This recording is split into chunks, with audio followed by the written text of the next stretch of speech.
Vamos con otros temas. Casi 2 meses han pasado desde que se aceptó un amparo de protección para que Mario Velastegui reciba su medicina, pero aún siguen esperando. Su hija Mariela Velastegui nos acompaña hoy en Contacto Directo. Buenos días.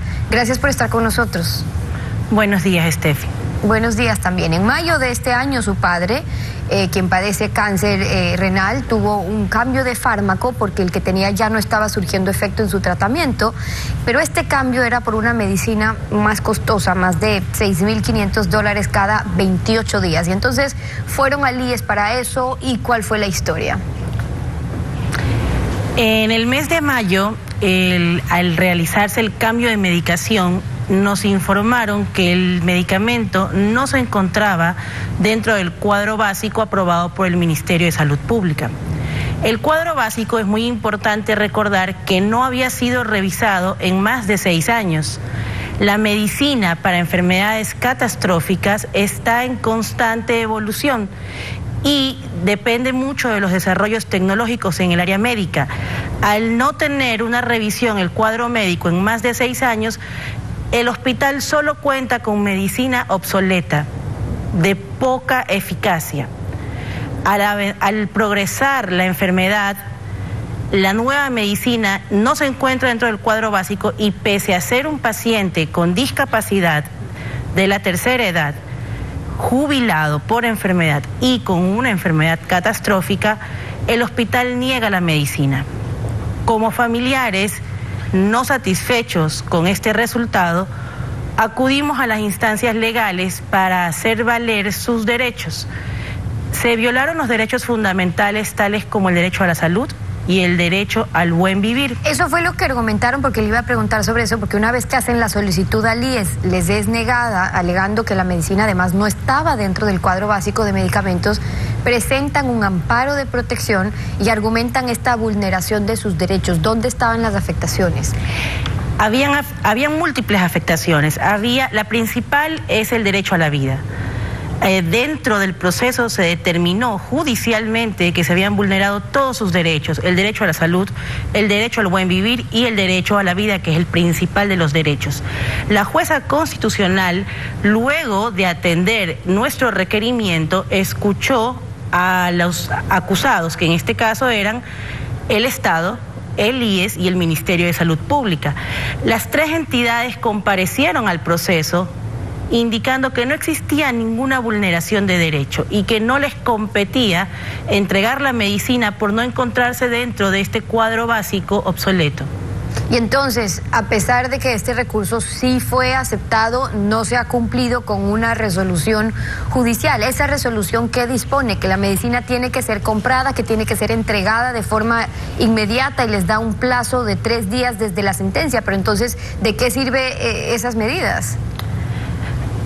El IES, tanto el hospital, su gerente y el director médico se encuentran en franco desacato de la sentencia emitida por la jueza constitucional.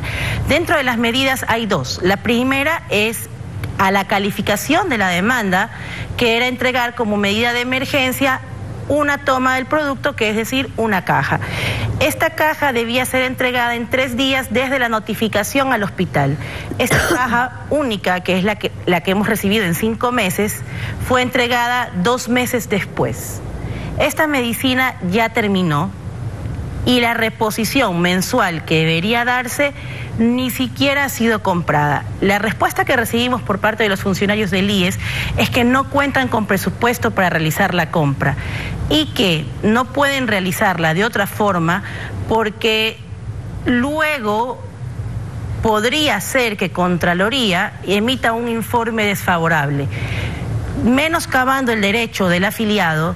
Cuando existe una resolución judicial, ya no se puede continuar con el proceso administrativo regular que toma más de 90 días en una orden de compra. Ahora, eso es importante aclarar, sobre todo para aquellos pacientes que sienten que no se les está atendiendo con disposiciones, con artículos que garantizan propia Constitución, el artículo 363 de la Constitución garantizan no solo el derecho a la vida, sino a la salud, al acceso a medicamentos de calidad, que sean seguros, que sean oportunos, pero por otro lado lo que tienen es un Ministerio de Salud que es regulador también del acceso a medicamentos, que constitucionalmente es universal e ilimitado ese acceso, pero que los recursos son finitos, y lo cierto es que la excusa va a ser ya no hay más plata para eso o no hay recursos para estos casos, sobre todo cuando dentro del protocolo que se establece hay una urgencia cuando se está hablando, por ejemplo, de cuidado de la vida o medicamentos que son indispensables para la vida en las próximas 24 horas. Pero si no es ese el caso, entonces lo que tienen que esperar es, ¿qué? Meses. Efectivamente, y en este caso es más grave aún porque los funcionarios del Ministerio de Salud Pública anuncian como una gran revelación que se ha procedido a incluir muchos medicamentos dentro del cuadro básico y que van a ser principalmente destinados para los pacientes con enfermedades catastróficas. Esta inclusión no es tan real como hemos decidido incluir esta medicina. Esta inclusión se ha dado en base a las sentencias que durante los últimos 6 años los pacientes con enfermedades catastróficas hemos venido obteniendo. Es una inclusión obligatoria, no es una inclusión voluntaria.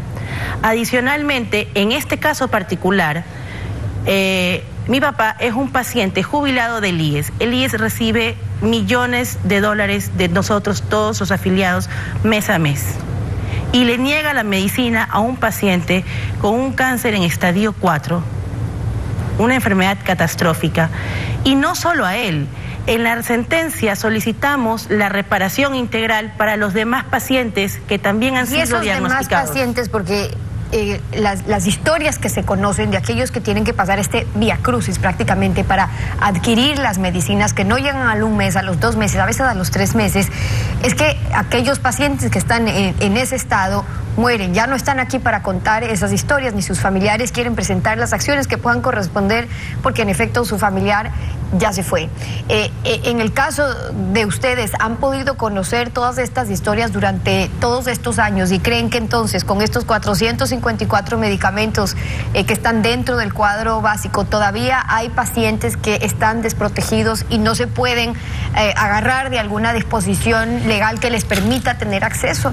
Absolutamente. Aquellos medicamentos que tienen una sentencia de la Corte Constitucional o de un juez constitucional están siendo incluidos, pero hay cientos de medicamentos que no se han incluido porque los pacientes, por desconocimiento, no acceden a presentar las reclamaciones legales correspondientes. Y yo sí invito a todo paciente que haya sido negado a recibir algún medicamento con una enfermedad catastrófica, los invito, el trámite no es complicado. ¿Qué tan difícil es eso? Porque muchos de los que nos están escuchando sienten incluso abusos cuando no se cumplen disposiciones, cuando son afiliados, cuando con su dinero están haciendo otras cosas, pero el momento que tienen que acceder a medicinas, incluso en casos que ya se está discutiendo entre la vida y la muerte de un paciente, no reciben atención, pero se sienten incapaces de poder tomar alguna acción porque saben que poco o nada va a pasar y si algo ocurre será ya muy tarde. En realidad, la tutela de los derechos constitucionales le corresponde a la Defensoría del Pueblo. ¿Qué significa esto? Que el paciente que necesita hacer la reclamación de medicamento ni siquiera necesita tener un abogado particular. Puede acercarse a la Defensoría del Pueblo, que se encuentra en el centro del registro civil, en el piso 5, y allí presentar su petición. El proceso es un poco largo, toma tal vez 2 a 3 meses. En mi experiencia fue muy rápido porque estuvimos detrás del proceso todos los días y se invita a una mesa de trabajo al IES y al Ministerio de Salud Pública. La mesa de trabajo es el requerimiento previo para iniciar la acción judicial. En esta mesa de trabajo se determina la necesidad de la medicina y posterior se presenta la acción de amparo constitucional. El amparo constitucional es un proceso resumido, toma aproximadamente 20 a 30 días y se tiene una sentencia, la mayor parte de los casos, favorable. Y esas son las razones de Mariela Velastegui acompañándonos hoy en Contacto Directo. Muchas gracias por haber estado con nosotros. Gracias. 7:31 minutos.